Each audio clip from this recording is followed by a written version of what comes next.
In these last two lectures, I'm going to talk about regression. Specifically, I'm going to talk about two types of regression, ordinary least squares and then logistic regression. This lecture is about ordinary least squares regression. This is the most mathematical part of the course. There is a fair bit of math that I'm going to show you, but also a lot more that I'm not going to show you. I'm sparing you some of the calculus and other things that really are part of this method. But I at least want to touch on a fair bit of the math that the book talked about. I think that for a lot of people who have a very naive view of statistics, regression is where statistics starts because it is so mathematical. But in reality, there's a lot that you do need to know before you get to regression.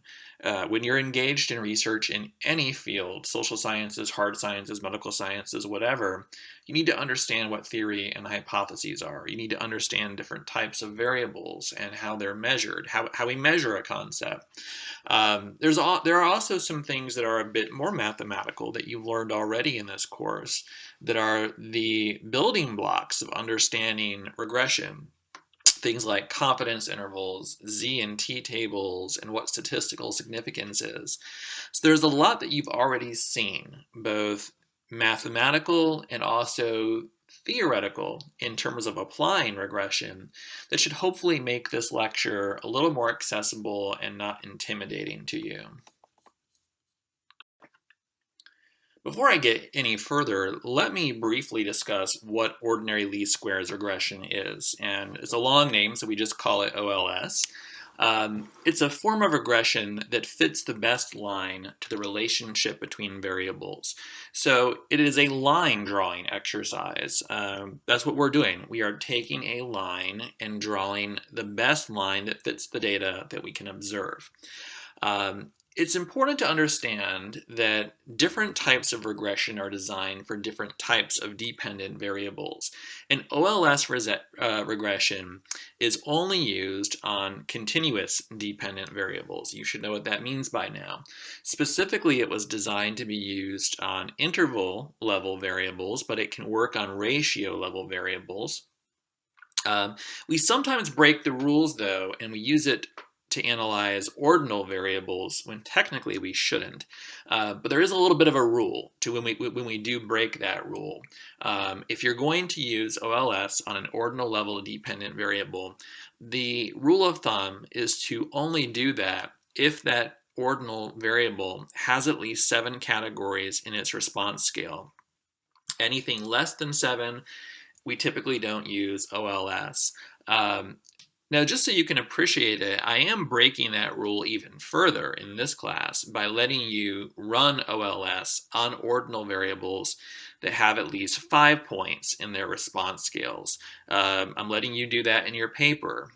In the real world, no one would do that, but I'm really more concerned about you just using and interpreting OLS. The reason why we don't use OLS, strictly speaking, on ordinal variables is that OLS can produce mathematical estimates that are impossible with our dependent variables and how they are scaled. So with an ordinal level variable, you might have a scale that runs, let's say, 1 to 5. But OLS tells you that the predicted value on the dependent variable is a 7 or an 8. That's a real possibility when you misuse OLS by using it on an ordinal dependent variable. Some of you may actually run into the situation in your papers where you have a 5-point dependent variable, but you have a predicted value of 6 on a 1 to 5 scale. I've actually seen it in this class twice. So that's the reason why we typically stay away from using OLS on ordinal variables. There's less of a chance of that happening the bigger that scale is. So if you have a 7-point dependent variable, less of a chance than a 5-point dependent variable. There is a type of regression that is actually specifically designed for ordinal variables. It's called ordinal logistic regression. I'm not going to teach it to you in this class. What it does is that it calculates the probability of being in each value of the dependent variable scale. And so that's really the way that we should be interpreting that. But I'm letting you break the rules a little bit here because there are so many ordinal scales in the OLS, particularly in the ANES, particularly 5-point scales, and I want you to be able to use OLS on some variables that interest you. So just appreciate that there are different types of regression for different types of dependent variables. OLS is really for continuous variables, specifically interval level variables. The other type of regression that I'm going to teach you, logistic regression, is designed to look at dichotomous dependent variables, variables that are 0, 1. So yes, no, did you vote or not? Are you registered to vote or not? Did you listen to this lecture today or not? So that's what we'll look at once we're done with OLS. On this slide, let me introduce a term to you.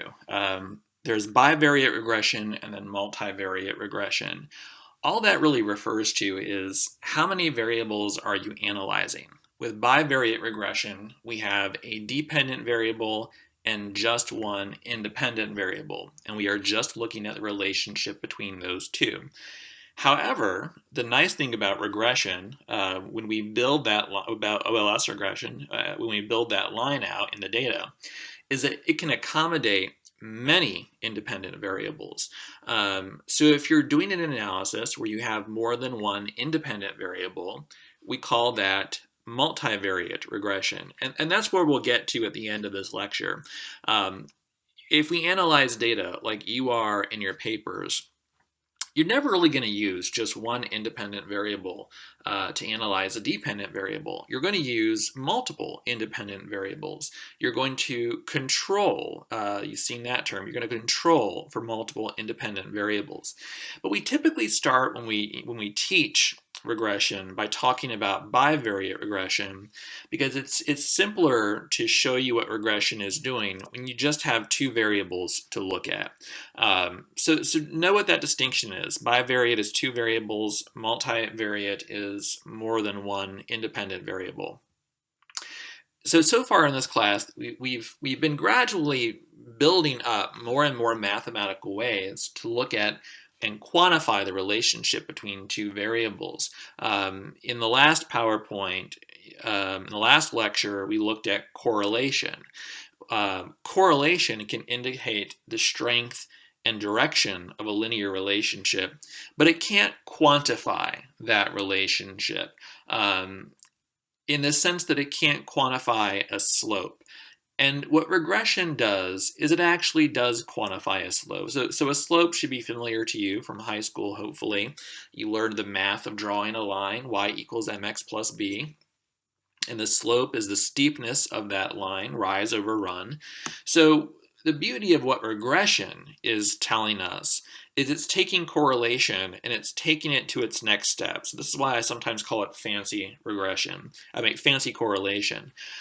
Regression tells us for a 1 unit change in x, for every unit that x changes on its scale, how much does y change on average? So we're getting additional information here that we didn't get with correlation. With correlation, we have direction and strength, but with regression, we're actually quantifying that relationship to tell us how much a dependent variable moves or changes when we change an independent variable by 1 unit. So here, this should be somewhat familiar to you from the correlation lecture, is just an illustration of what bivariate regression is doing. And the basic idea is to fit the best fitting line through a scatter plot. In the last lecture, we assessed the best fitting line by looking at it and kind of guessing, but there are actually mathematical ways that we quantify what the best fit line is. And I'll talk about that in this lecture. And of course, theory is very important here. Theory and hypotheses for how two variables might relate or covary. Perhaps the slope of the line or the intercept of the line on the y-axis. There's a lot that theory can tell us about this scatter plot. So that really calls back to the importance of the more qualitative or theoretical element of what we're doing here. It's hard to interpret data if you don't have theory that underlies it. So with OLS regression here, we are seeing our first statistical model in the course. Specifically, it is a linear model that assumes that a line can capture the basic relationship between two variables, x and y. In this case, the y being the dependent variable, the x being the independent variable. So hopefully it's familiar to you again from high school mathematics how we can specify a line, and that is with the formula y equals mx plus b. And now in this formula, we have two parameters that can describe the relationship between x and y. B is the y-intercept, and that is the point on the y-axis where the line meets it. And m is the slope, the rise over the run, that describes the steepness of the relationship that we are exploring here. And so you see, again, looking back into these formulas, that with the formula for a line, y is the product of the slope times our variable x plus the y-intercept. Now in statistics, the notation for the line is a little bit different. Y equals mx plus b is the basic algebra form of this. In statistics, we have two commonly accepted ways to express the formula for a line, the basic formula for a line. These both mean the same thing, just with slightly different notation to indicate parameters versus a sample. So here we have y sub I equals alpha plus beta times x sub I, or on the right we have y sub I equals beta 0 plus beta 1 times x sub I. So again, we're calling back to some of our Greek letters here for statistical notation. Another difference with how we specify this in statistics is that we flip the right side of the equation around because the y-intercept comes first by convention, and then after that we have the part that specifies the relationship of a particular variable x. We do that because in regression equations we can have a lot of variables on the right hand side, and so it's easier to just put the y-intercept first. The subscripts here mean that we are looking at particular values of x and y. So for every observation in our data, this might be for every individual in the survey, they have a particular value on that variable, the way that they responded to a question perhaps, or a demographic.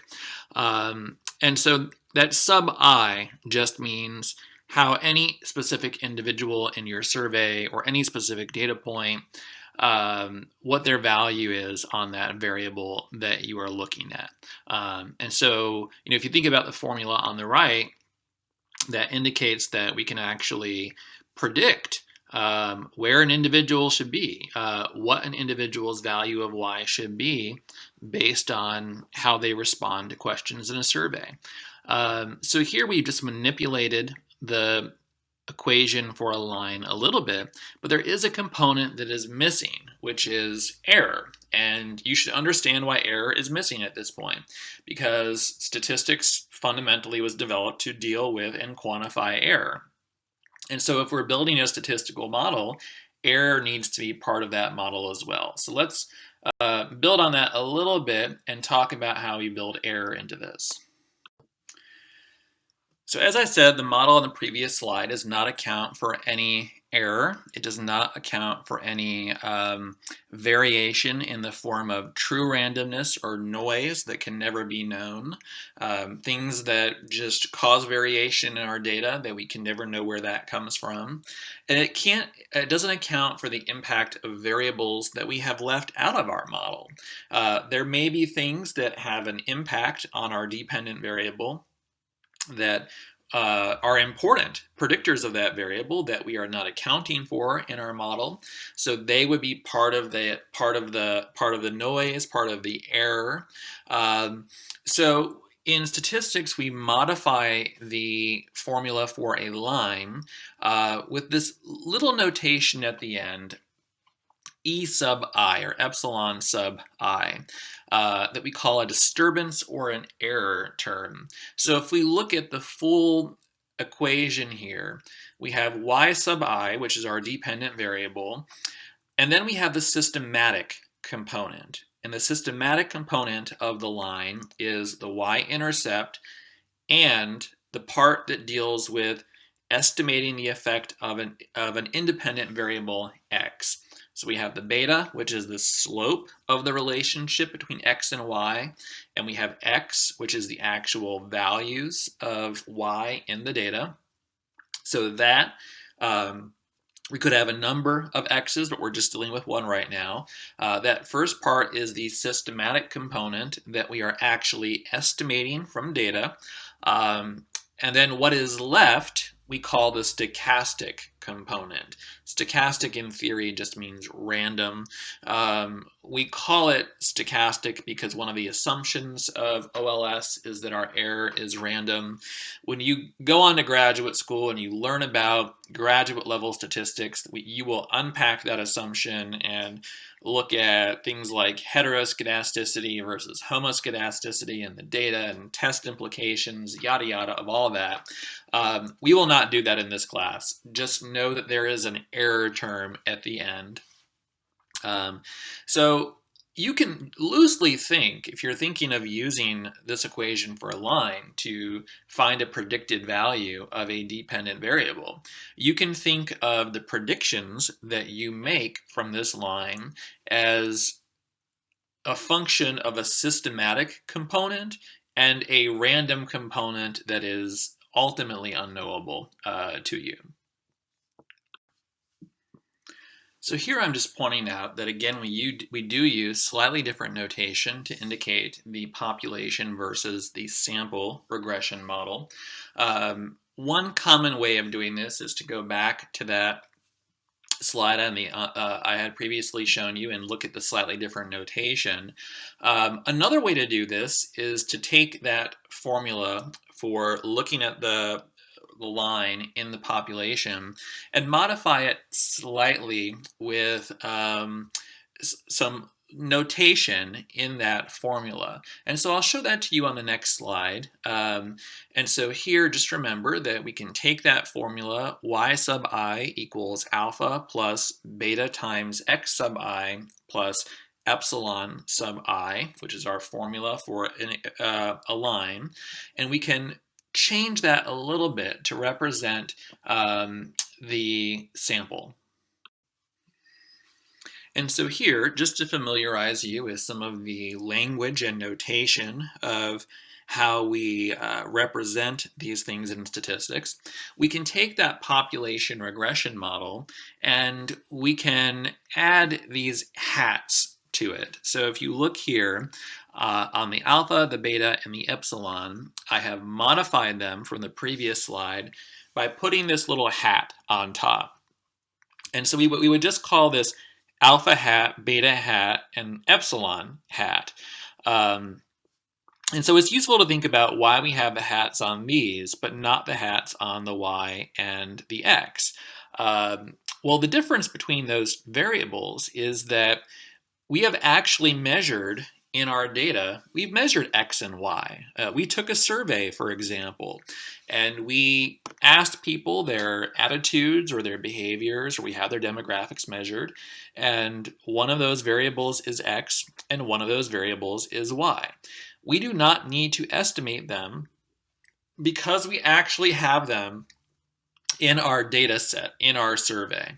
So they're not things that we actually have to estimate mathematically because we have real measures of them. However, in this equation for a line, there are three components that we do have to create a mathematical estimate of, and that's the y-intercept, the slope, and the error, the alpha, beta, and the epsilon. And so because we are estimating those using math, we put the little hat on top to represent that they are mathematical estimates. So you see here, looking at overall the equation for a line, that we have some components that are actually measured with data, some variables with data, and we have some components that we are estimating mathematically.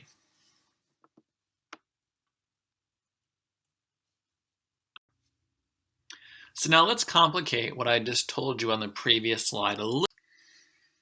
So let's continue the logic of the previous slide with an example where I'm actually going to show you some data. So here we are looking at states. States are our unit of analysis. And we want to look at the 2008 election, and we want to look at the percentage of the vote that Barack Obama got in a state, and the percentage of people in that state without health insurance. So you probably don't remember much about the 2008 election, but healthcare was a pretty big issue. Barack Obama was running on something similar to the Affordable Care Act. John McCain was basically running on the idea that the way to fix the healthcare system was to deregulate it more and pull back things, somewhat eliminate things like Medicare, Medicaid. So running on the idea that that you could insure more people if you threw it open to the market rather than giving government a role. So there was a pretty big debate in that election about healthcare and the role of government in healthcare. And so you might expect that with Barack Obama running on something like the Affordable Care Act, which would have ensured that healthcare access would be expanded through some government action, that he might maybe have done better in states with more people who are uninsured. And so here we have a scatter plot of what that relationship looks like. On the x-axis, you have the percentage of people in a state without health insurance. On the y-axis, you have the percentage of the vote for Barack Obama in that state. Just eyeballing this data, you can tell that this is a negative relationship. And so if your assumption was that Barack Obama would do better in states that had more uninsured people, you're actually wrong. He did better in states that had fewer uninsured people, but beware the ecological fallacies here. Nonetheless, the data are what they are. And to harken back to what we did in the last lecture, I could draw several imaginary lines through this. And we could ask ourselves, which of these lines seems to best fit the data? Obviously, there are a couple of these lines that you can automatically rule out, but there are some that could be plausible contenders. Now, in the last lecture, we eyeballed that. We figured it out just by looking at it, what might be best. In this lecture, I'm actually going to show you how we can use math to determine what line is best, or to draw that best line. So there really is a more quantitative way to do that. Also, think about the logic on the last slide about residuals. You would guess that Michael Bloomberg is a Republican based on his demographics, but he's actually a Democrat. So here on this line, on this scatter plot, imagine that the line is your informed guess about the relationship. The best line that you draw is where you would estimate, on average, a state would vote based on the percentage uninsured. But that line is not going to hit every point in the scatter plot. It will hit some of them for sure, but it's not going to hit all of them. And so when that line does not cross over a point on the scatter plot, that is a residual. That is error. That is error between the predicted line, the predicted relationship, and the actual data that was measured, the y. So here on this slide just builds on how I ended the last slide. So obviously, the weaker the correlation between two variables, the harder it's going to be to infer what the best fit line is. But there is a mathematical criterion for actually deciding what the best fit line is, and that is the line that is as close as possible to as many of the data points. And by as close as possible, we mean that the fewest mistakes, the smallest residuals, are possible. And so the best fit line is going to be the line that when we sum the mistakes that we would have made in predicting y based on that line, we want the sum of those mistakes to be as small as possible, whether we overestimate or underestimate, right? So there is a residual between the line and every point in the data. And when we add all those together, the best fit line is going to be the line that minimizes the residuals. Now, in statistics, for reasons that we'll talk about, statisticians prefer summing the squared residuals instead of the absolute residuals. So the best fit line, just building on that logic, the best fit line is the one that minimizes the sum of the squared residuals. It minimizes the sum of the squared errors. Again, those errors are the differences between our line and where all the data points are on the scatter plot. So based on the last slide, you can actually see where we get the term ordinary least squares regression. The word ordinary just comes from the fact that this is the most basic form of regression. Least squares comes from the fact that this form of regression is trying to minimize the sum squared of the sum of the residual squared. So that's where the term OLS comes from. Now, in actually drawing that line, there's a formula that comes for that. And so remember, here we're dealing with bivariate regression. We haven't built this up to multivariate regression yet, and we're just looking at the relationship between one x and a y. And so if we apply some basic calculus, and there's a lot that I'm not showing you here, the formula for the best fit of two variables, x and y, is the ratio of how much x and y covary or move together divided by the variance of x.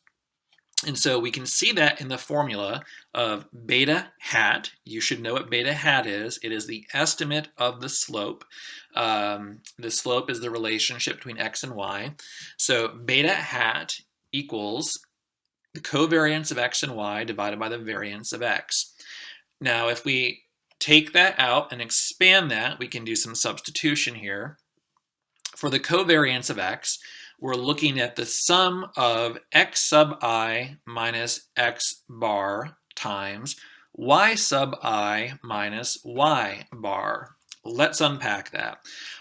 Sum of means add up, right? So that tells us here that we're gonna do some math for every individual in the survey.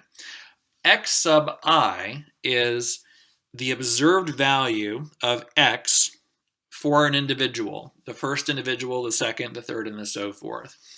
X bar is the average in our sample. Y sub I is the observed value of y in our sample for that individual, how they answer the question, minus y bar, which is the average of y in the sample.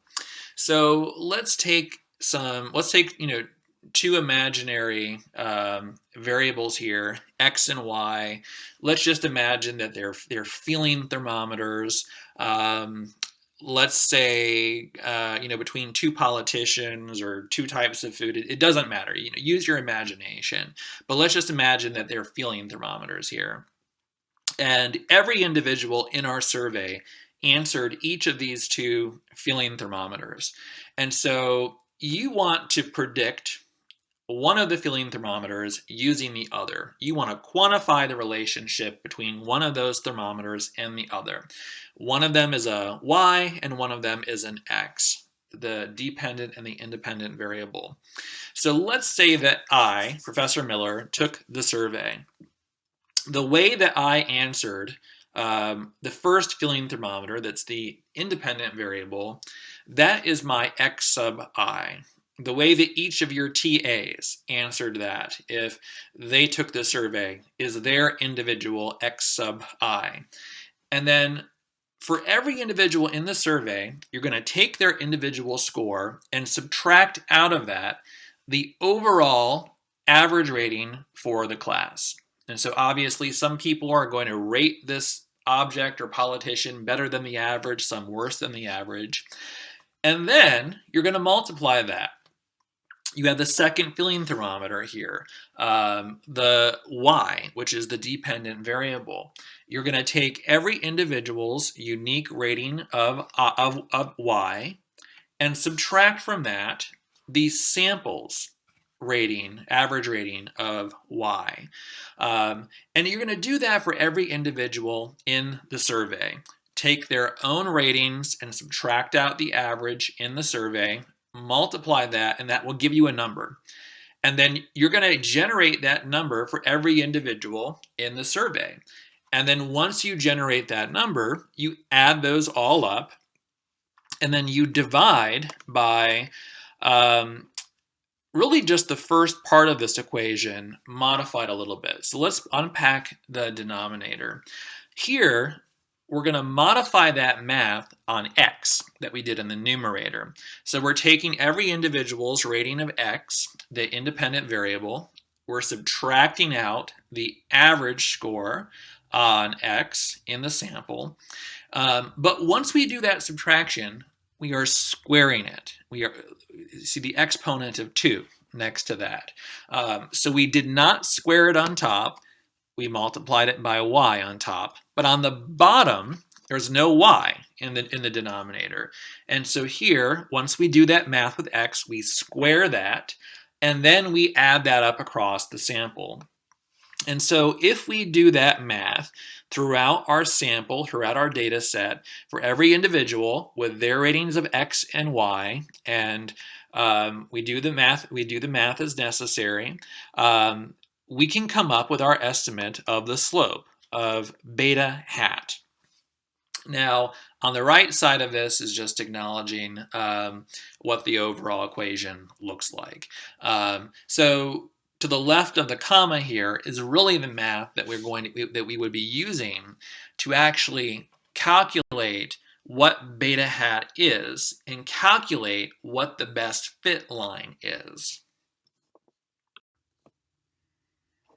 So let's apply that formula for beta hat that I just talked about to our data set, where instead of a survey, we have the relationship between Barack Obama's vote in a state in 2008 and the percentage uninsured in a state. And so here, X is our independent variable, and so that is the percentage uninsured in a state that we think predicts Y, our dependent variable, which is Barack Obama's vote. And so on the previous slide, I talked about it in the context of a survey where every individual has a value of X and Y that they reported on a feeling thermometer, for example, and then we subtract out the average of X and Y, the average of the feeling thermometers in the sample.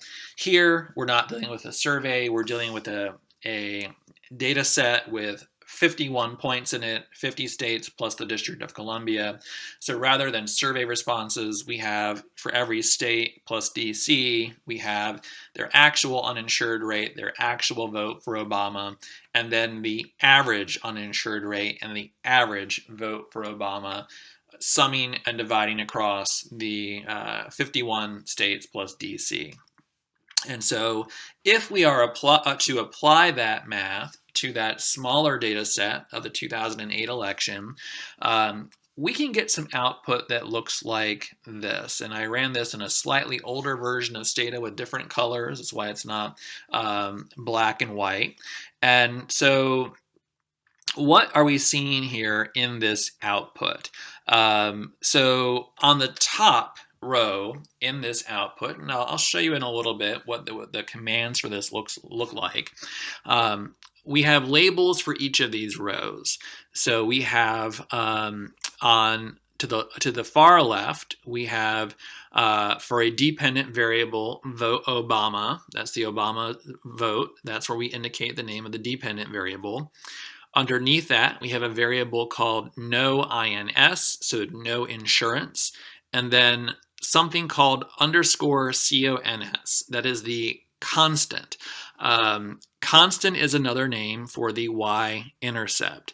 So the two rows of actual data we have here are the data associated with the independent variable of uninsured rate and the data associated with our estimate of the y-intercept. And then we have a number of other columns that report different pieces of information. COEF period is coefficient in Stata language. And so this is where you're going to get some really key pieces of information. The coefficient listing next to no insurance, so the negative 1.16, 1.15, depending upon how you round. That is the slope. That is the beta hat for no insurance.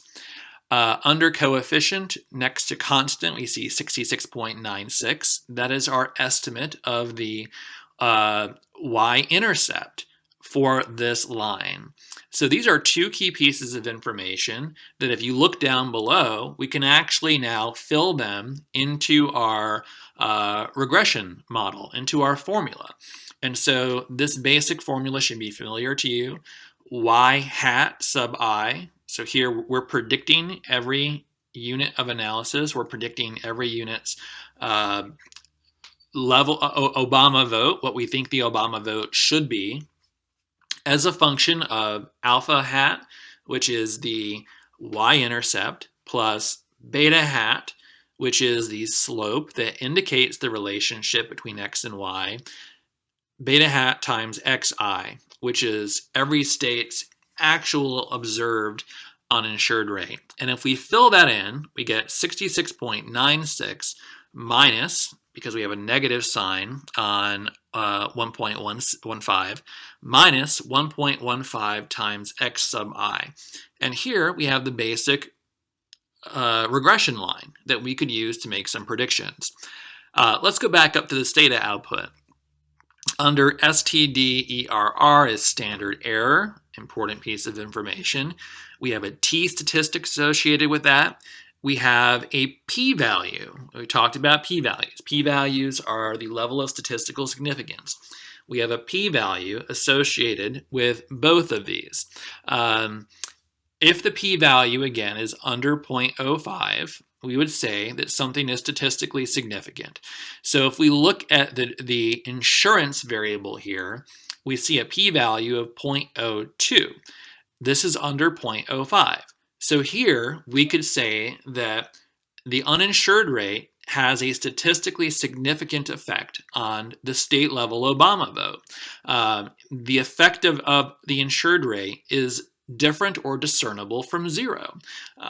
We can confidently say with 95% confidence that the uninsured rate does in fact affect the state level presidential vote. But importantly, not in the way that you might have thought just based on self-interest, right?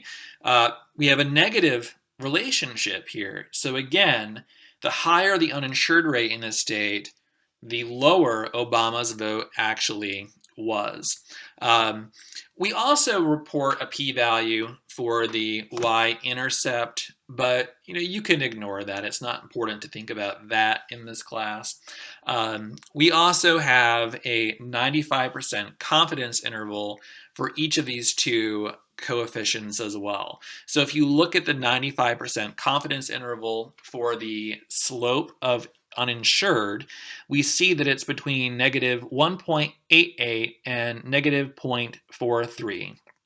So this is that error. So if we're to think about our estimate of the effect of the uninsured rate, for every 1 unit that the uninsured rate increases in a state, so for every percent more uninsured, 15 to 16, 16 to 17, for every unit more uninsured in a state, we expect Obama's vote to decrease, to drop by 1.15%. And so that's quantifying that relationship. But we are 95% certain that if we're to generalize to the population, that relationship would be between negative 1.88 and negative 0.43. 0 is not in that, so it's different from 0. So this is how we would interpret this data output here. So this just presents again a little bit of what I talked about on the previous slide, that we can take that line for the equation and then we can substitute in some of the data from the data output.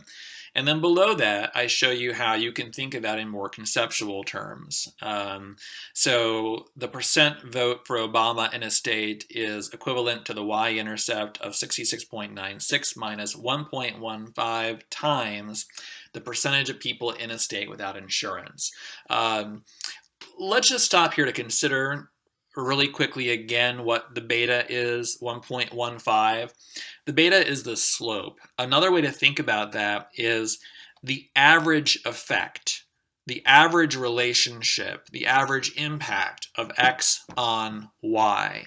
So we're saying here that on average across all 50 states plus DC, a 1% change, a 1 unit change in the uninsured rate corresponds on average to a certain amount of change in the vote for Barack Obama, which is 1.15%. So we're talking about average effects here, averaging this relationship out to build the average best fit line.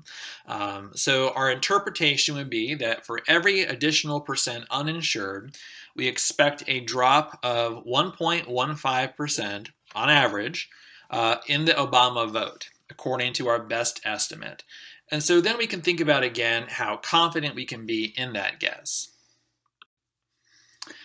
I've already showed you in the data output the p-values and the confidence intervals, but let's talk about that in a little more depth.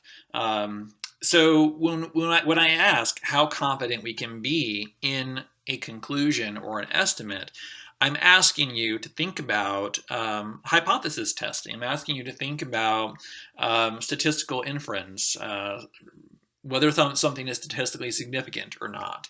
And so in the context of OLS regression, we can do that with confidence intervals and hypothesis tests.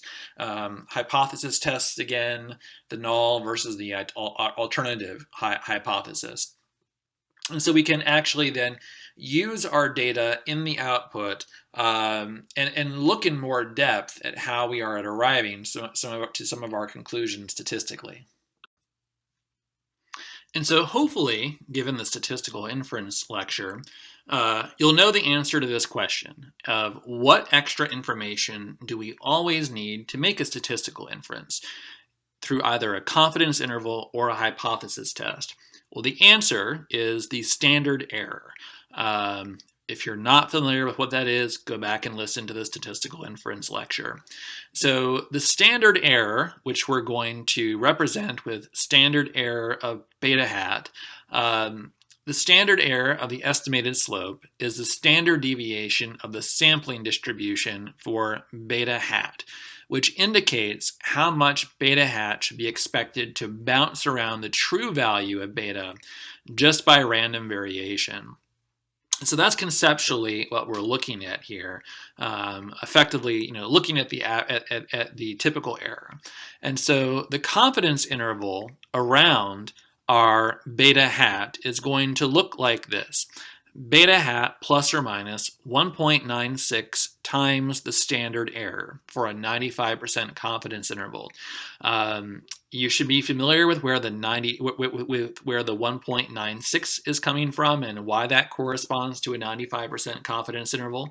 Again, if that's confusing to you, go back to the statistical inference lecture. But we can use this basic formula here to calculate what the 95% confidence interval is around our estimate of beta hat.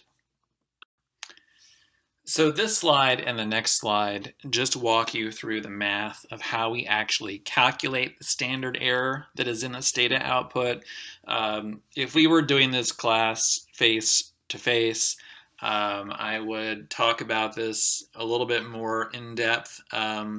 Read through this. Your book talks about it, so something like this might be fair game for the exam, but I'm not going to heavily emphasize it. Just given that we're doing this over PowerPoint. But just know that there actually is a formula for calculating the standard error, which is related to the residuals and the sample size. And this begins to show you that formula.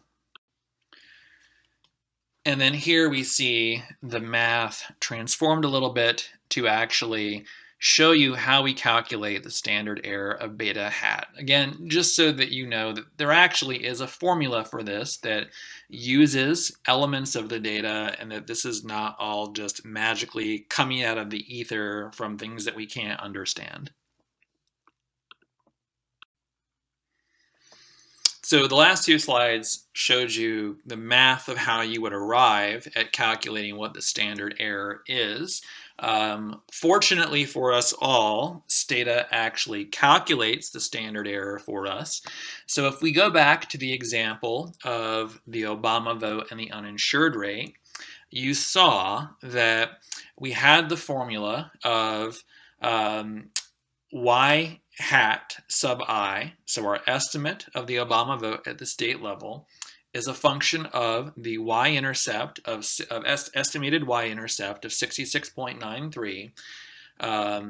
Then we have the term beta hat, which is our estimate of the slope that is the average effect of x on y, times x sub I, which is the observed value of x, in this case the percent without uninsured. And so taking that out to a form that could be a little bit more intuitive, the percent Obama vote equals 66.93 minus 1.15 times the uninsured rate for a state. Now in that output, you saw that next to the uninsured rate, we first had the coefficient, then we have the standard error. So the coefficient, the slope, the beta hat for the uninsured rate, that estimated its average effect on y, was 1.15, negative 1.15. The standard error on that was 0.36. So we can actually now apply the basic formula for a 95% confidence interval and construct a 95% confidence interval around beta hat. And so at the bottom, you see that for a 95% confidence interval, we have beta hat plus or minus 1.96 times the standard error of beta hat, or negative 1.15 plus and minus, let's just make it easy and say it's 2, times 0.36. The 0.36 came out of the standard error in the Stata output. 2, because I'm just rounding up here from 1.96. It's an easy rule of thumb. From that, we get negative 1.15 plus or minus 0.72, or a confidence interval of negative 1.88 to negative 0.43, which is basically what you saw on the Stata output for what the 95% confidence interval was for beta hat, which tells us that we are 95% confident that the actual effect of an uninsured rate on the Obama vote is a change in the Obama vote somewhere between minus 0.43% to minus 1.88% for every 1 unit change in the uninsured rate.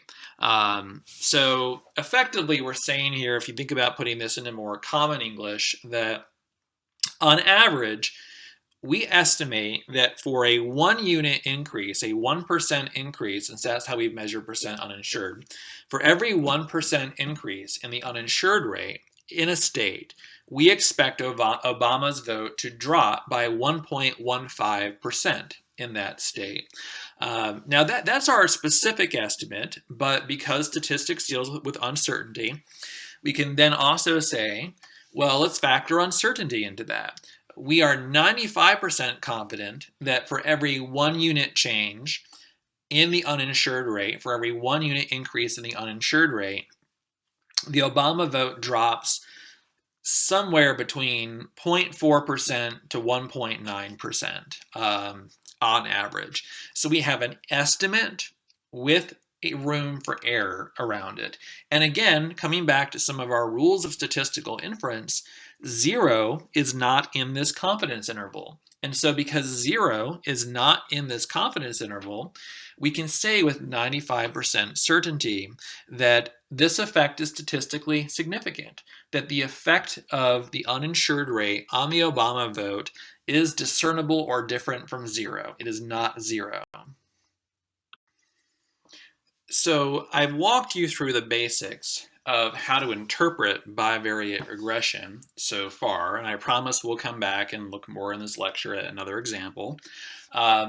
Let me take this opportunity to talk about how we can assess the overall fit of the model. Or to put that another way, we drew a line through our scatter plot with this data output that I just showed you. Okay, so how can we assess in a mathematical way, meaning not eyeballing it like we were doing, how can we assess in a mathematical way how well that line fits? Now, the line that I've been talking about, the formula for a line, like I showed you on the previous slide, that is the best fit line. But even though it's the best fit line, that doesn't mean that it perfectly fits the data, because there are residuals in the data, as we've talked about, even with the best fit line. So there are two common ways that we can mathematically assess how well that best fit line actually fits the data. And these are what we call the root mean squared error, which is also known as the standard error of the residuals, sometimes called root MSE. And the other one is the R-squared statistic. And now each of these focuses on a different aspect of overall fit. Root MSE estimates how far the observed Y's tend to fall from the regression line, which is the predicted Y's. That's the average accuracy of the model. So go back to that Michael Bloomberg example that I told you about. On average, you would expect that someone with Michael Bloomberg statistics is a Republican, but Michael Bloomberg is a Democrat. And so because there is an error, there is a residual there is a distance between the observed Y for Michael Bloomberg, which is Democrat, from what the regression line would tell us the predicted Y would be, which would be Republican. You'd predict that Bloomberg's a Republican, but he's actually a Democrat. There is distance between that on some scale, on some measurement. And so every data point in our data has a residual like that. And so the root MSE is focusing on how far our prediction is off from what the actual data say. And our prediction is based on the regression line. The R-squared measures how much of the variation in Y is accounted for by the variation in X. So if you think of any dependent variable, let's take partisanship, for example. The party that you are, each of you, is a product of a lot of different forces. You can think of it, as I always say, as a stew, a soup, a cocktail, something with a lot of ingredients, okay? For most of us, the biggest ingredient in what party we are is the party of our parents. Most of us in our lives grow up in one-party households, and we adopt the party of our parents. We stay that party throughout our lives, and then we fill in our political beliefs and our ideology to match the party that we are. You can survey little children out there in America, and we do this as political scientists. You can survey little kids as young as 5 and 6, and they can tell you that they're Democrats or Republicans, just like they can tell you that they're Catholic or Mormon or Buddhist or whatever, but they don't really know what any of that means. They spend years after that figuring out what it means to be your party or your religion or whatever else, but they know that the label of what they are. And so that's the biggest component in the partisanship stew for most of us. For some of us, there's a role in that for issues. We might change our party based on issues, or we might be weaker partisans because we don't agree with our party on some issues. For some of us, demographics play a role in that. There are some demographics in America associated with race and religion, sexual orientation, sometimes some things like income or education level that are often big influences on party. So, I could go on, but for each of us, there are multiple numerous influences on our partisanship. So if partisanship is a dependent variable, there are different pieces of that that can be accounted for. And what the R squared is looking at is it's looking at how much of that soup or the stew that is our partisanship, how much of that concoction is accounted for by the independent variables in our model. How big of ingredients are they? How much of the stew is made up of those ingredients? And that's what the R squared is doing. So here we do have a formula for the root mean squared error, which is the sum of all of our residuals squared divided by n, which is our sample size. So again, that does not come out of just nowhere. There's a formula for it. And if we go to our stated output, there is somewhere in the output where this is indicated. So if you look at root MSE, that is the root mean squared error in our data. So if we look here at the model that I've been dealing with, uninsured rate and the Obama vote, we see a root mean squared error of 10.17. So that means that when we drew a line through our scatter plot of the uninsured rate and the Obama vote, on average, our line was 10.17% away from the typical observation, which means that on average, we guessed the Obama vote wrong by 10.17%. That's not really super. That's not very awesome.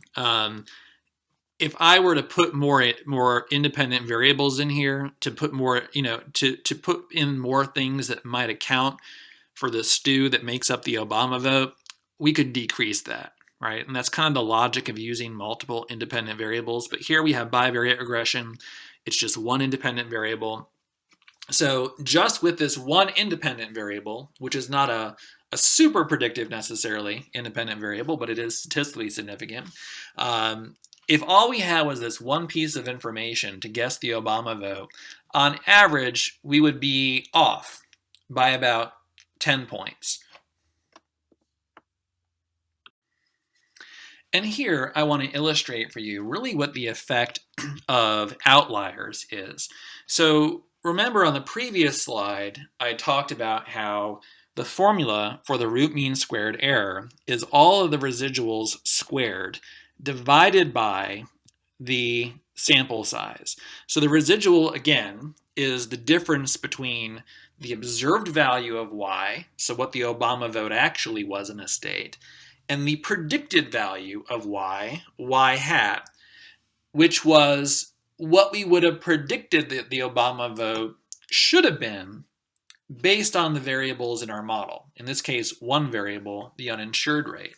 And so here, what you see is that I actually, with the Stata output, I actually drew the best fit line. I had Stata draw the best fit line through this relationship. And so just ignore the red and the outlier part for a second. You can see in both of these representations here that we are hitting some data points pretty well, but we're missing some, and we're missing some data point. We're missing some states by more than we're missing others. So you can visually see the residuals here. But obviously, we have one state here that has a pretty low uninsured rate and a super high Obama vote.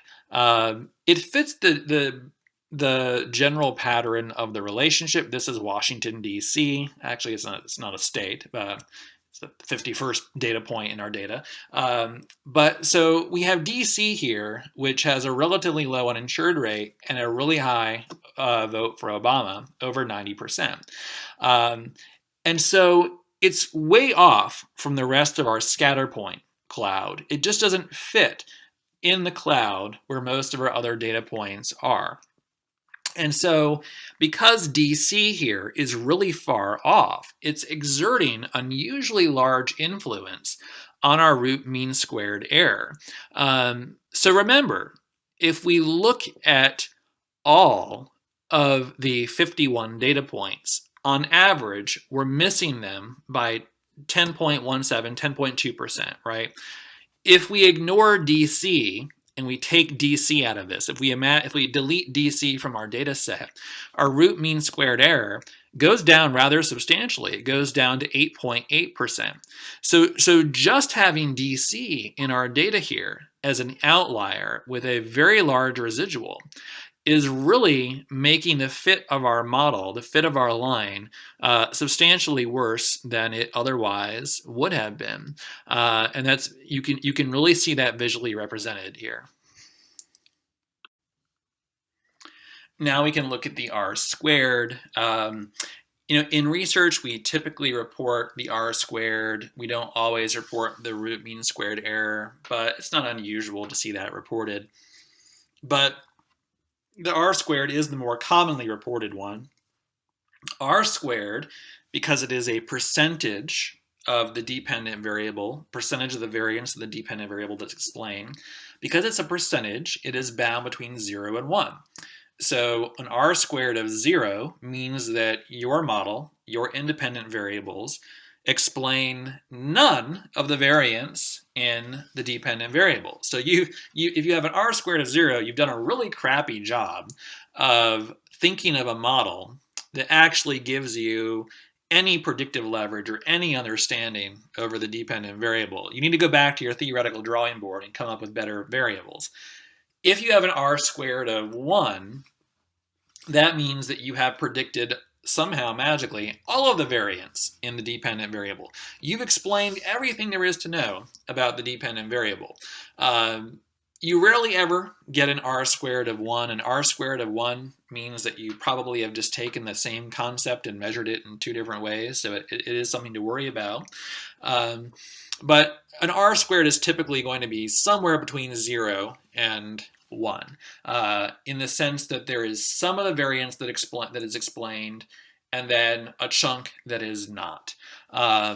And so there is a formula for R squared here, which is the total variance in Y that is explained, which is TSS.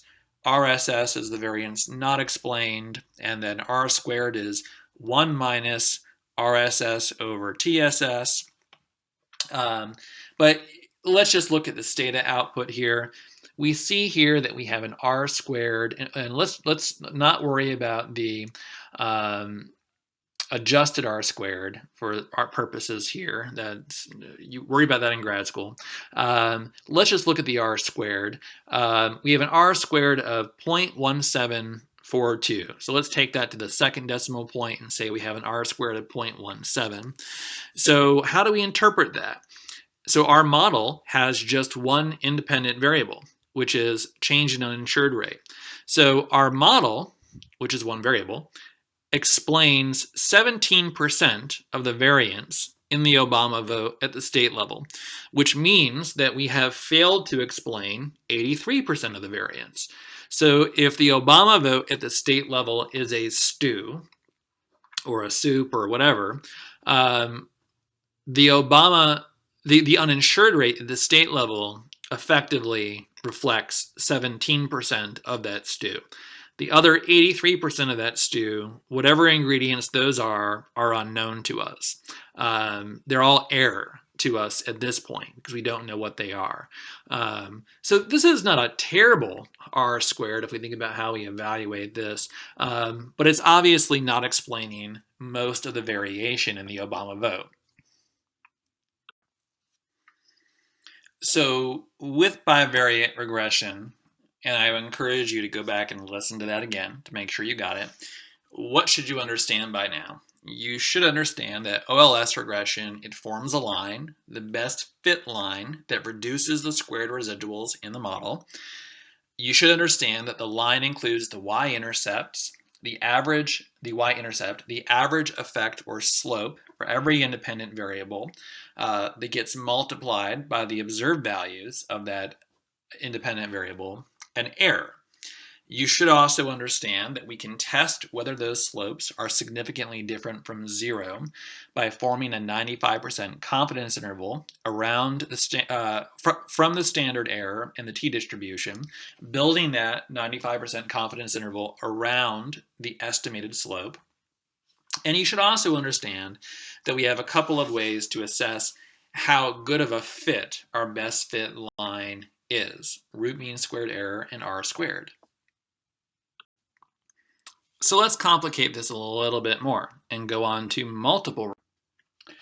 So if you think about what multiple regression is doing, it's a little harder to visualize a scatter plot with a lot of independent variables in it. But the beautiful thing about calculus and stata is that you can mathematically conceptualize a space with a lot of different dimensions to it that might look something like this. You have a weird multi-dimensional space that is a scatter plot of numerous variables, and we're going to try and draw a line through that. So none of the actual math really changes here. We just have to think of the conceptual space a little differently. Now, before I get into walking you through a full example of how you can develop a model and test it with OLS regression, I want to deal with a couple of the points in the book. One thing I do not like about the textbook is how it splits OLS regression across two chapters, and so I have put them both really into one lecture here. And so some of this deals with the content in the second chapter, but all of this is stuff that you're going to need to understand for your paper. So let me deal with some of the modeling points, and by modeling I mean making a model. Let me deal with some of those points before we progress further. So your book talks about how you can model dichotomous or dummy variables. Those mean the same thing. So a dichotomous variable is a variable that is 0 or 1 as its values. You either are something or did something or you didn't. We call those dummy variables. I don't really know why, but we call them that. We're not calling anyone a dummy. We just call the variable a dummy variable. And let me relate this to nominal variables that we have learned about, because the two can be useful to understand together.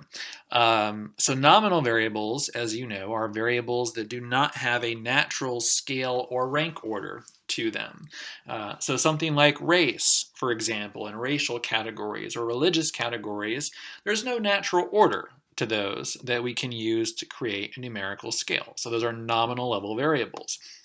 We can put nominal variables into a regression model.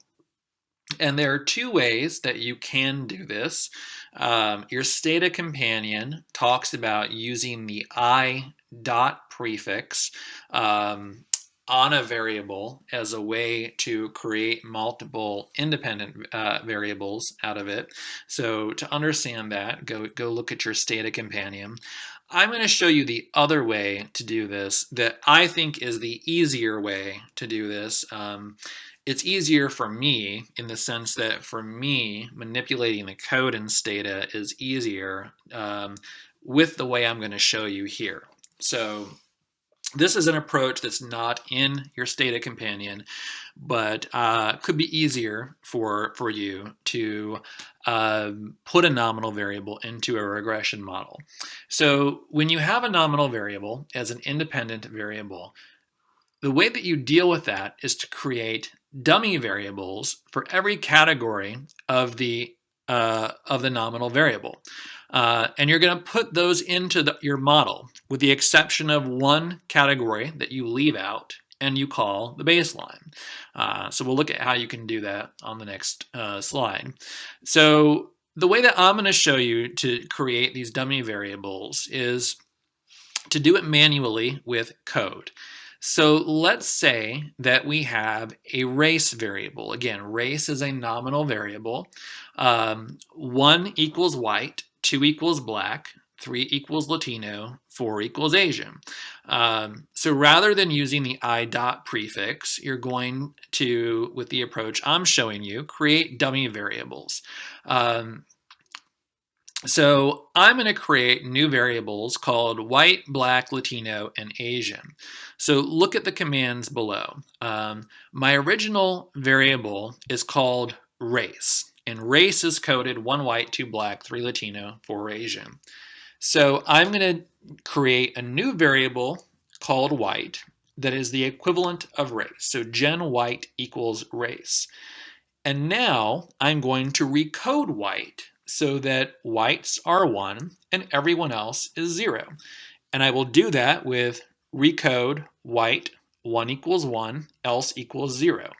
Alternatively, I could have done recode white 1 equals 1, 2 equals 0, 3 equals 0, 4 equals 0.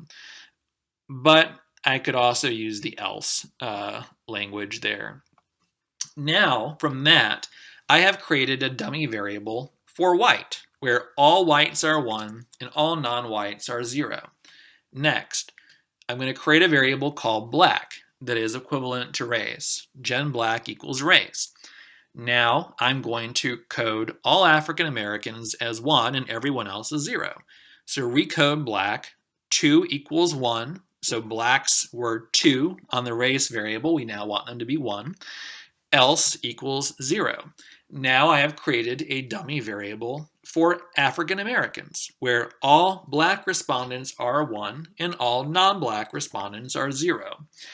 I'm going to do the same thing below with Latinos and Asians, and you can see the code there. Now, if I'm going to think about using race in a regression model, I can't put all 4 of these variables in. Stata literally will not work if you try that. And so I have to leave one group out. And this group we call the baseline. And this group is the baseline or the basis for comparing effects of the other groups. So typically, I just leave whites out as the baseline because on a lot of public opinion matters or a lot of political behavior matters, the key difference is between whites and minority groups. So we can compare minority groups here to whites. So let's imagine I have some dependent variable, doesn't matter what it is, and I have race as the independent variables. So I have reg, dv, black, Latino, and Asian, black, Asian, Latino in the code. And so what I'm going to get here in my Stata output is output that compares each of those racial groups to the baseline that's left out of the model. Or in other words, comparing blacks to whites, Asians to whites, Latinos to whites. So let's see that illustrated with an example. So here, this is from one of my surveys. This is not from the ANES. I have a model where the dependent variable is a feeling thermometer towards the Democratic Party. And so as a feeling thermometer, it is a 0 to 100 scale that is very well naturally fit for OLS regression. And in this model, all I have predicting as independent variables is race. I don't have anything else in, so I just want to look at the effect of race here. Now again, because on my previous slide, I had a 4-category race variable, whites, blacks, Asians, Latinos, and I created 4 dummy variables. I have to leave one group out as a baseline, and so the group I'm leaving out is whites. So if you look at the output here, my code is regress or reg thermdems black, Asian, Latino. Then I have some output. We can look over on the right, just work our way down. I have 1,049 people in this survey. I have an R squared of effectively 8%. So race here explains 8% of the variation in thermometer scores of the Democratic Party. I have a root mean squared error of 32, which is not awesome, but I don't have a very big model. I don't have a lot of variables in here. And again, the more variables I put in, the lower that's going to get. Now below, I have some output for each of my race dummy variables. Let's look at these one at a time. Let's look, for example, at the coefficient next to the black dichotomous or dummy variable. We see a coefficient of positive 27.2. How do we interpret this? This means that in our model, on average, black respondents are 27.2 units warmer or better feeling towards the Democratic Party than whites are. We have a standard error next to that.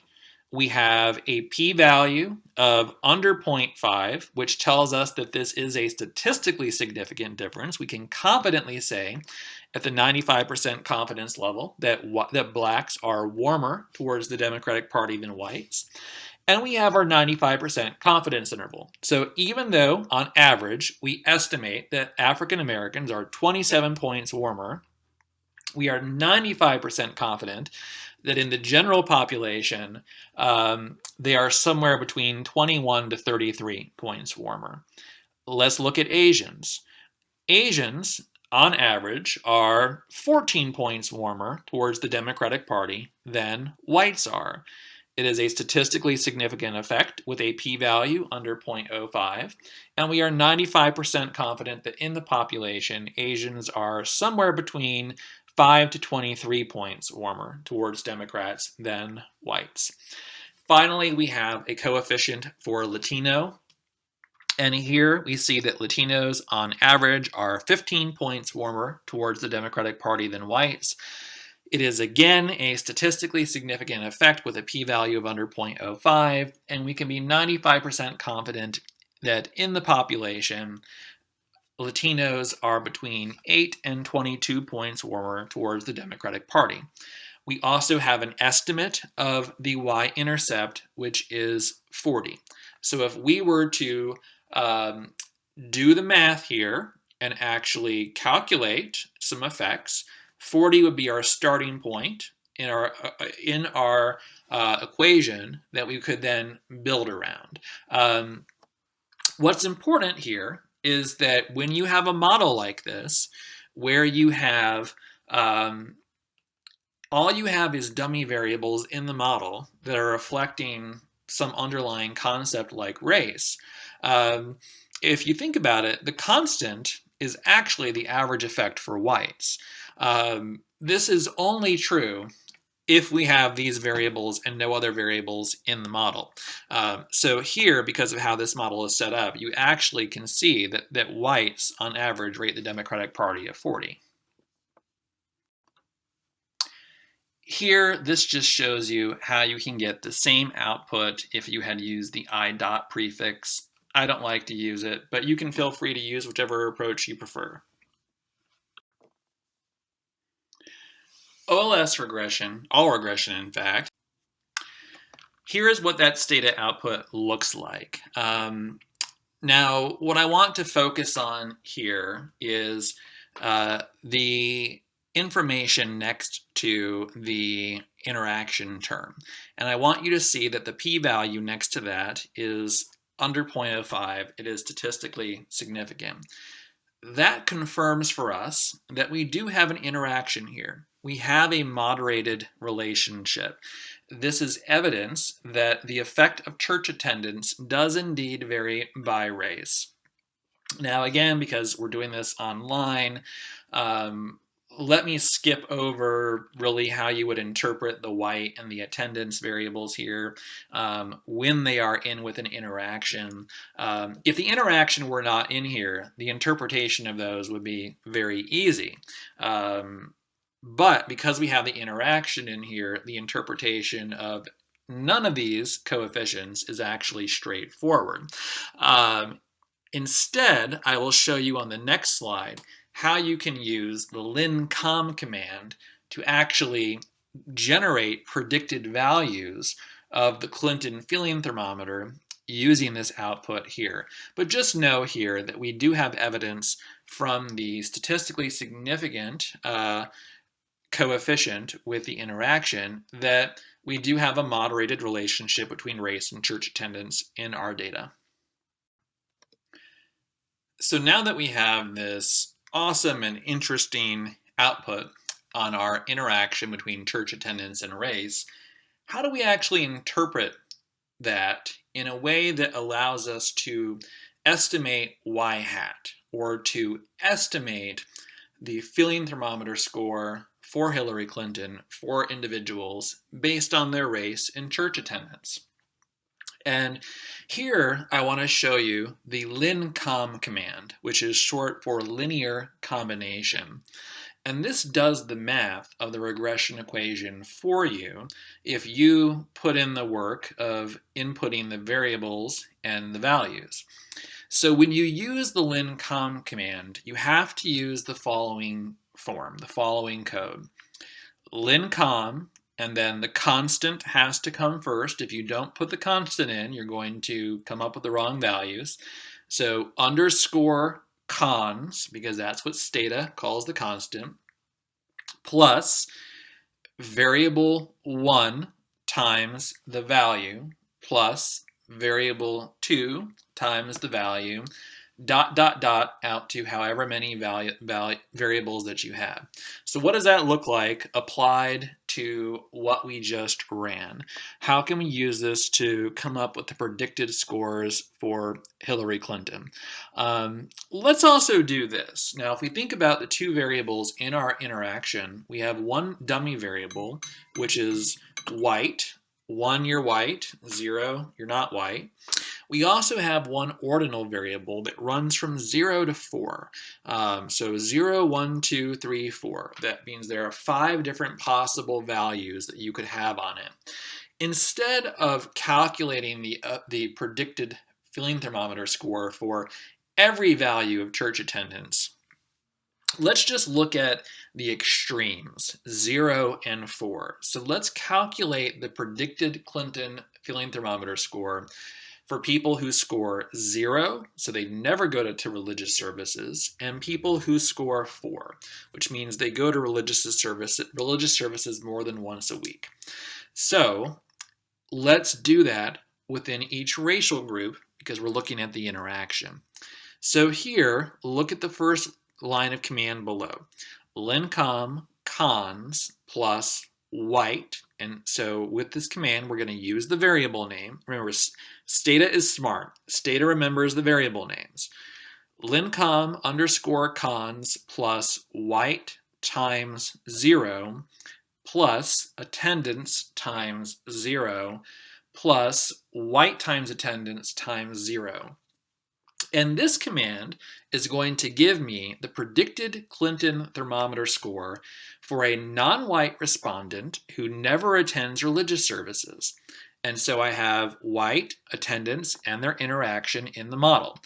White, non-whites are 0. This person never goes to religious services, so they score 0. 0 times 0 is 0.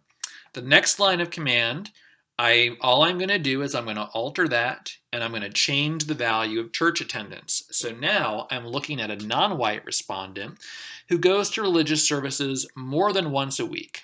So on attendance, they're a 4, and the interaction is a 0 because 0 times 4 is 0. Now let's look at the effect amongst whites. That first two lines of command will give you the effect of church attendance among non-whites. So now, what's the effect of church attendance among whites? We change white to 1, and then we set attendance back to its minimum value, 0. And their interaction is 1 times 0, which is 0. And on the bottom, we have the effect of church attendance among whites at the maximum value of church attendance. So this is whites who go to church more than once a week. Underscore cons plus white times 1 plus attendance times 4 plus white times attendance times 4.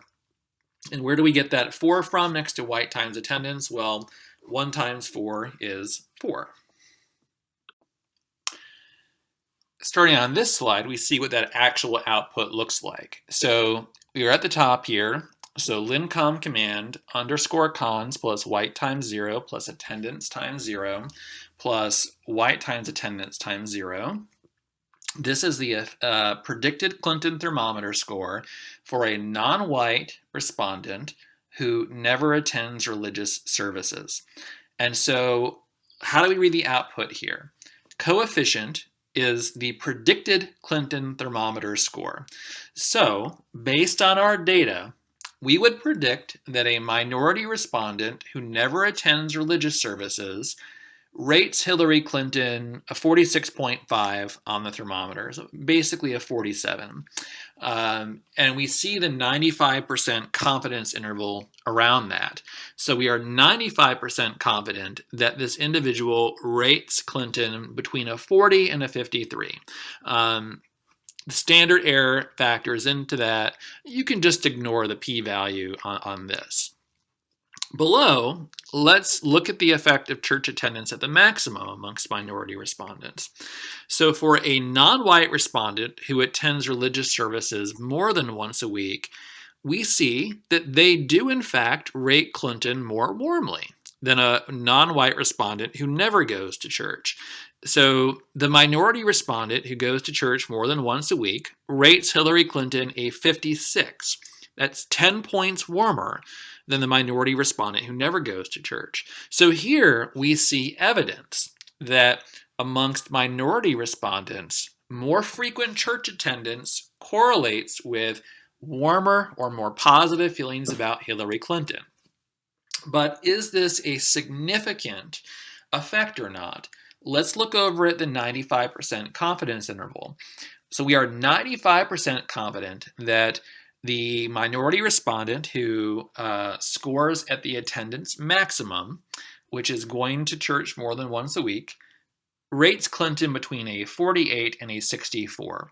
So now, strictly speaking, this is not a statistically significant effect because the confidence intervals here overlap. The upper bound on our top calculation is 53. The lower bound on the bottom calculation is 48. So this is probably in reality driven by the smaller number of minority respondents in our survey. We only have a survey of about 1,000 people, so we do not have incredible statistical power, really. If this were a larger survey, we might look at this and find a significant effect. But in our survey here, we do not have a significant effect of church attendance amongst minority respondents. So even though minority respondents who go to church more than once a week rate Clinton 10 points warmer than minority respondents who never go to church, this is strictly speaking not a statistically significant effect. So that means that we cannot be confident that these two things actually differ at the 95% confidence level. This shows the predicted thermometer scores for Clinton amongst white respondents. And so here we see on the top line that we are inputting the command for a white respondent who never goes to religious services. And this person is predicted to rate Hillary Clinton at a 38. On the bottom, we see the predicted thermometer score for a white person who attends religious services more than once a week. And this person is predicted to rate Clinton a 26. And so Here, we see evidence of that effect that I talked about earlier. Remember that amongst minority Americans, generally being more religious makes them more liberal and democratic. Generally amongst whites, being more religious makes them more conservative and Republican. So with our minority respondents on the previous slide, even though more religious minority respondents did in fact rate Clinton more warmly than less religious minority respondents, that effect was not statistically significant. On this slide, we see that more religious whites rate Clinton colder than less religious whites. But is this a statistically significant effect? Well, it is, actually. Look at our 95% confidence intervals. On the top, it's bound between 34.4 to 41.4. On the bottom, 20.0 to 31.4. These confidence intervals do not overlap, so we can say that there is in fact a statistically significant effect of church attendance on Clinton thermometer scores amongst white respondents, in that the more religious that whites are, the colder that they will rate Hillary Clinton.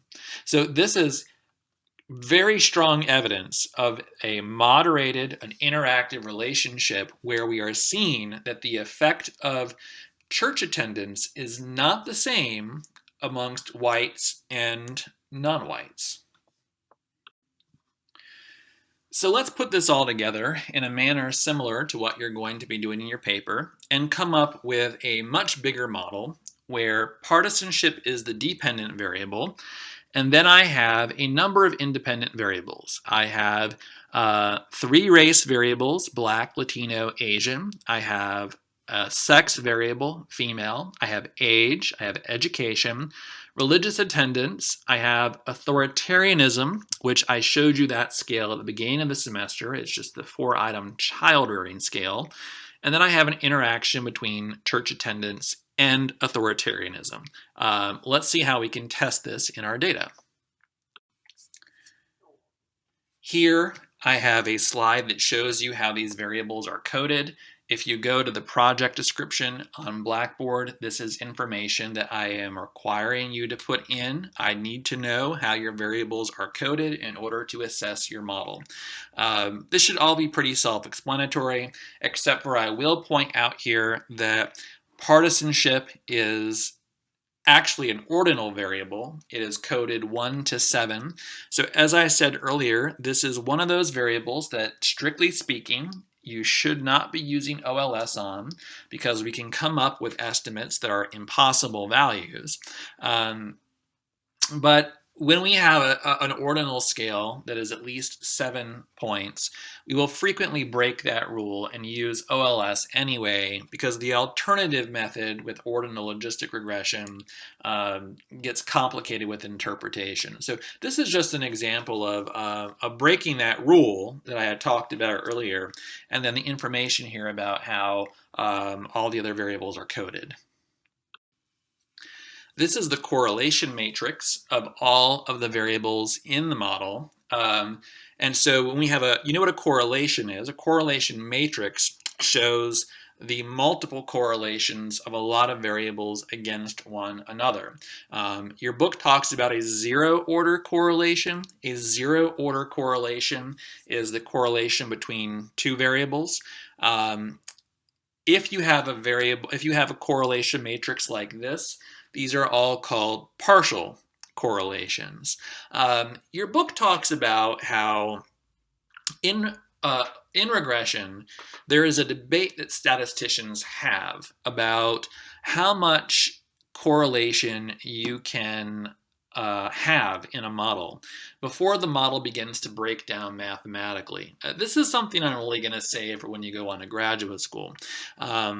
But just as the aside on this, when our variables are correlated too highly, we have a problem called multicollinearity, which creates some real issues with estimating effects in our model. And there is no universally agreed upon rule for how high correlations can be. Your book gives you the rule of 0.8. So your book says if you have a correlation below 0.8, you can keep all your variables in the model.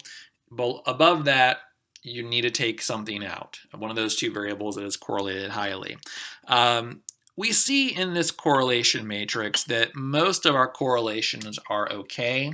There is one problematic correlation that has to do with the interaction. When we make interactions, we're often making variables that have a lot of correlation with them. When you go on to graduate school, you will learn the method for dealing with this. It's called centering the data, which, if you just want to geek out for a second, means before you create the interaction, you subtract the mean out of the two variables that make up the interaction, and then you create the interaction from those new variables. We're not going to worry about that here. Here, because our only problematic correlation is with the interaction, we're just going to ignore that. And in your papers, if you're only, I've asked you to give me a correlation matrix. If your only problematic correlation is with the interaction, that will be fine to me. But if you have a correlation matrix where you have two variables that are correlated at above 0.8 and they're not in the interaction, then you have a problem that your book has talked about. You have multicollinearity, and you should have taken one of them out. Here I want to play around with the model just for a second to give you some kind of intuitive sense of what's happening here. Let's start with a bivariate regression where all we have is sex being regressed on the dependent variable, which is partisanship. So here, 1 is female, 0 is male.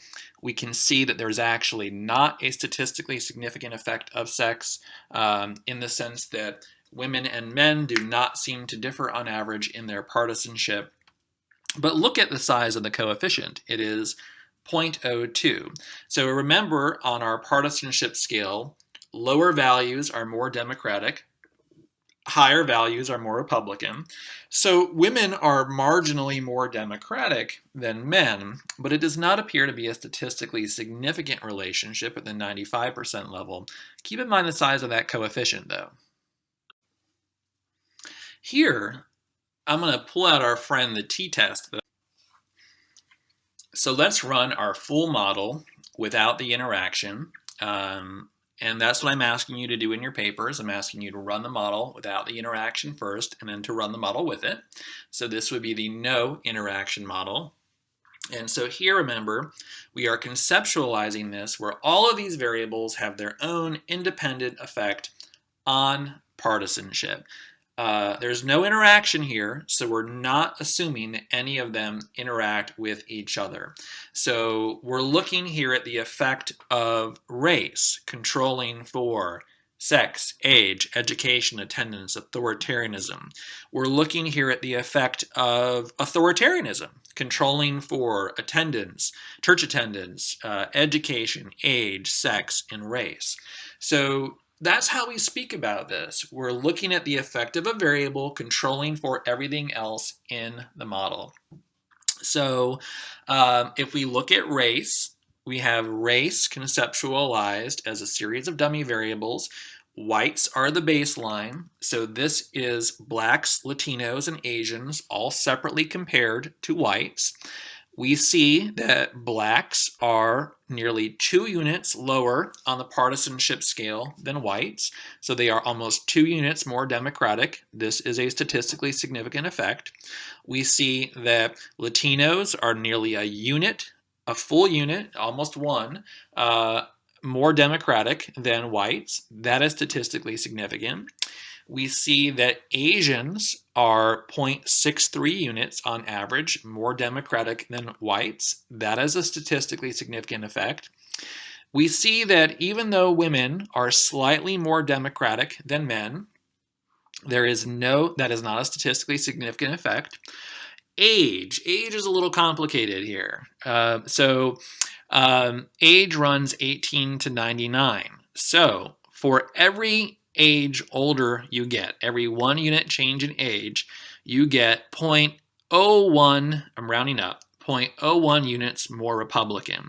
So to get 0.1 units more Republican, you have to age a decade, right? Because it's 10 times 0.01. So we can look at that and say that it appears that older respondents are more Republican. But look at the p-value. It's exactly 0.05. Remember what our cutoff is for calling something statistically significant. The p-value has to be below 0.05. This is where the completely arbitrary nature of 0.05 of the 95% confidence interval comes into effect, right? Because this thing is this variable is as close as you can get to being statistically significant, but it doesn't quite reach the cutoff. So strictly speaking, you would say that even though older respondents appear more Republican, this is not a statistically significant effect at the 0.05 level. You cannot with 95% confidence say that this effect differs from zero. Look at education. So even though there's a negative coefficient here, which means that more educated respondents score lower on the partisanship scale, so the more educated you are, the more democratic you are, this is not a significant effect. Look at church attendance. So for every unit higher on the church attendance scale, going from a 0 to a 1, a 1 to a 2, you get 0.28 units more Republican.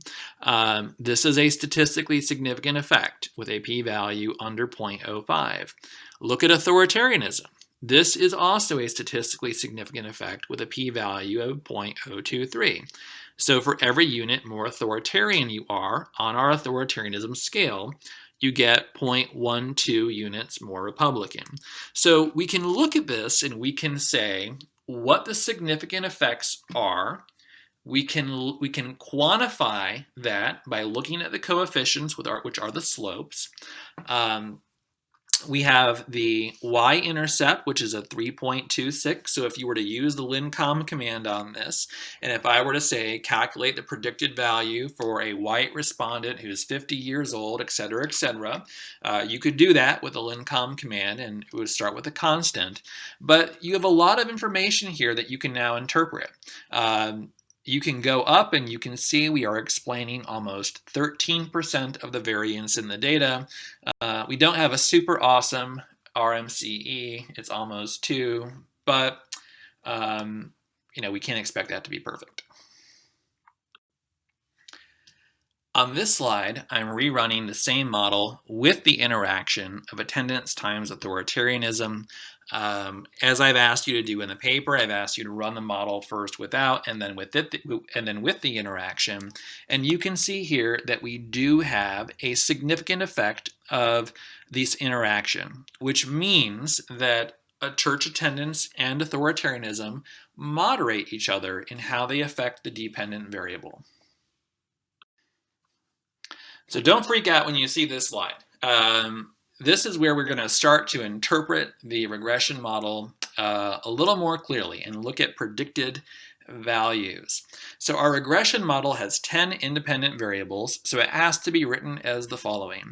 Y hat sub I, or the predicted partisanship, is a function of beta 0 hat, which is the estimated y-intercept, plus beta 1 hat, which is the estimated slope of our first variable, times x1 sub I, which is the actual score of a respondent on the first variable, and then et cetera, out to epsilon sub I, which is the error.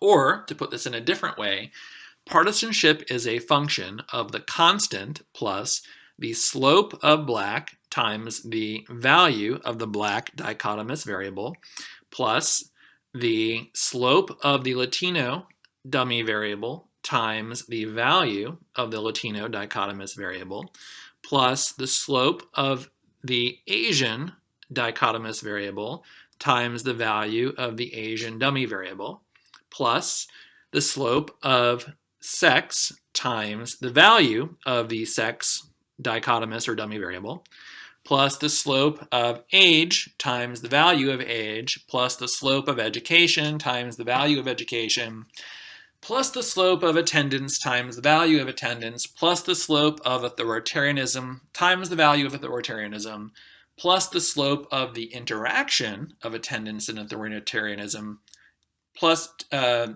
times the value of that interaction, I'm tripping myself up here, plus the error.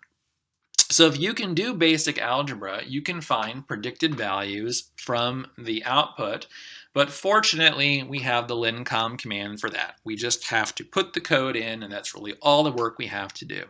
So we can take this unwieldy equation that I just showed you, and we can turn it into something that's actually useful. So what if I said, find the predicted partisanship of someone who is white, female, 45, high school educated only, attends religious services more than once a week, and this person is a strong authoritarian who scores at the maximum value of authoritarianism, which was a 4. So we can take the equation above and fill in the values from the table, and let's take it out to the second decimal point.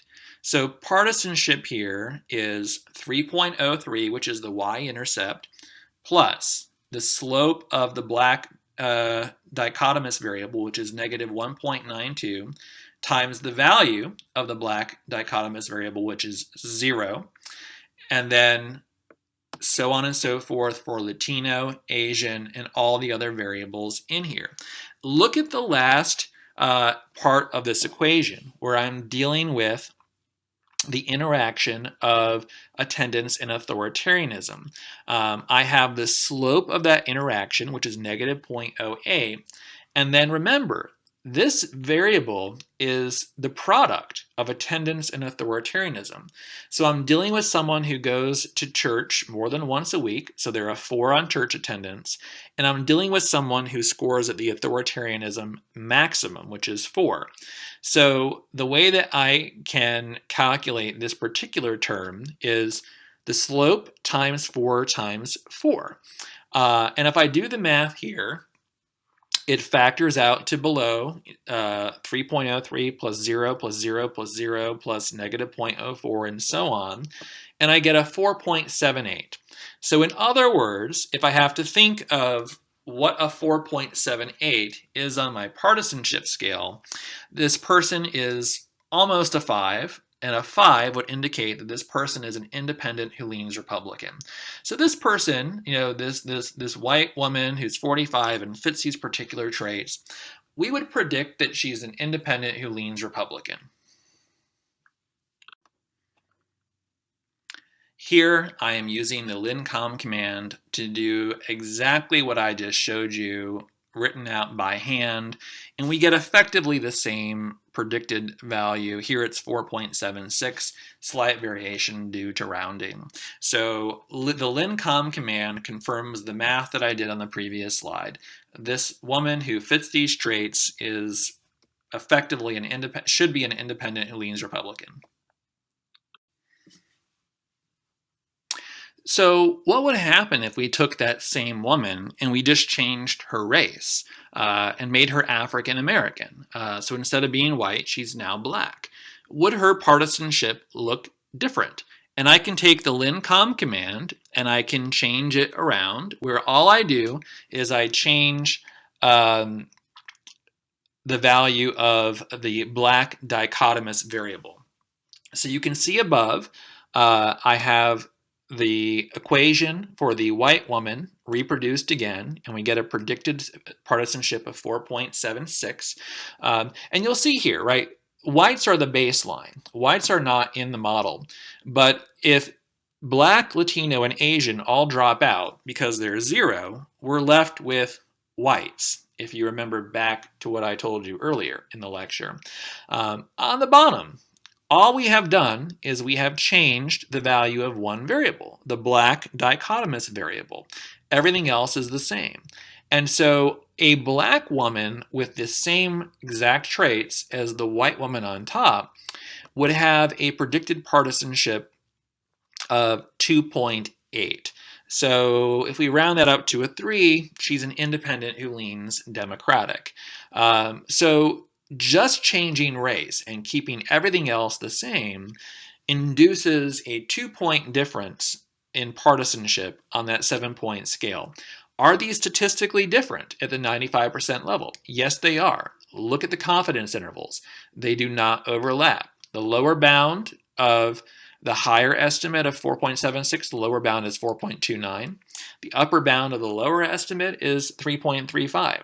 These things differ, these estimates differ at the 95% level. So we can be 95% confident based on our data that in the general population, these two individuals would in fact differ in their partisanship, with the African American having the same traits, being roughly 2 points more Democratic.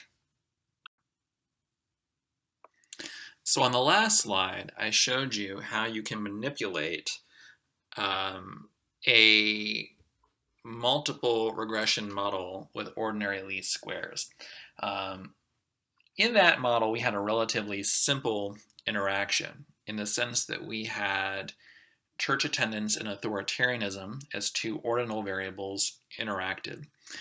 What if you want to interact one variable across a series of dummy variables? So let's say, for example, that you have reason to believe that you have a variable, like let's say church attendance, and the effect of church attendance varies across race. But instead of conceptualizing race as a 0-1 variable, you actually want to break it out and look at what's the effect of church attendance among whites versus blacks versus Latinos versus Asians. So really you're estimating 4 effects of church attendance rather than 1 or 2. You can do this, and it's not as hard as it sounds. So the way that you would do this is you leave the baseline out. So in the examples with race so far, I have been treating whites as the baseline. So let's continue with that. Leave the baseline out and put in an interaction of the variable that you're interested in with the series of dummy variables. So in this case, let's say that you're interested in the effect of religious attendance on partisanship across racial groups measured as blacks, Latinos, and Asians as our dichotomous or dummy variables, and whites as the baseline. So let's also imagine that this is all we have in our model, just to simplify this. So our model looks something like this. Partisanship is a function of the constant plus black plus Latino plus Asian plus attendance plus black times attendance plus Latino times attendance plus Asian times attendance. The baseline of whites is left out. My interaction is church attendance with the 3 dummy variables. So I have the 4 variables that make those up in black, Latino, Asian, and attendance. And then I have the 3 interactions: black times attendance, black times Latino times attendance, and Asian times attendance, plus an error term. And you can create these interactions in Stata using the code below. So to generate that interaction of church attendance and the black dichotomous variable, you would do something like gen attendance times black equals attendance times black. And so if we have that in as our code, this is the output that we get. So let's look down here. Remember, with an interaction, it becomes a little less obvious how to interpret the variables that make up the interaction. So let's focus on the 3 interaction variables themselves. So we have evidence here of a moderated relationship of attendance to partisanship given the p-values on the interaction terms. We have a significant effect amongst African Americans, but not clearly amongst Latinos and certainly not amongst Asians.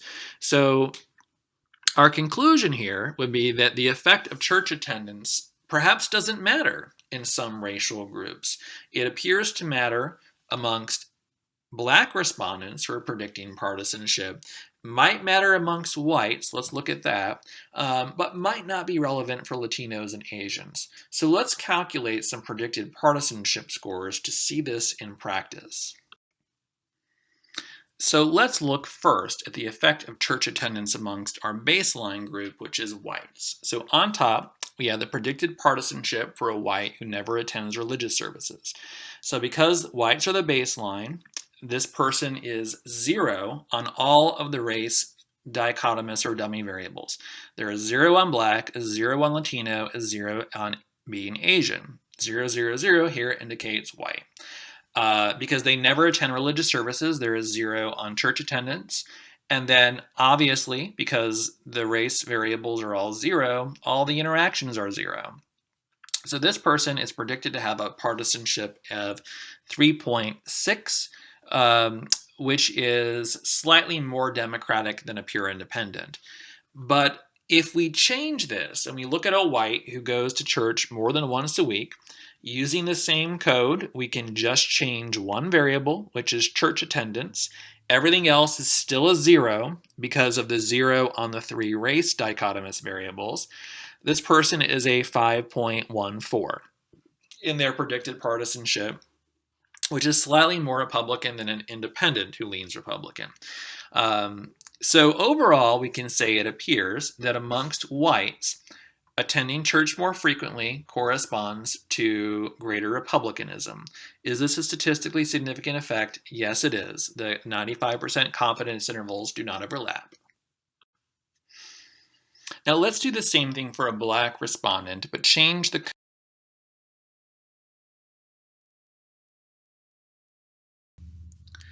last few slides here are just touching on a couple things that your book talks about and that I'll put out there to acknowledge that it did, and some of this might be recapping a little bit what was in the lecture earlier.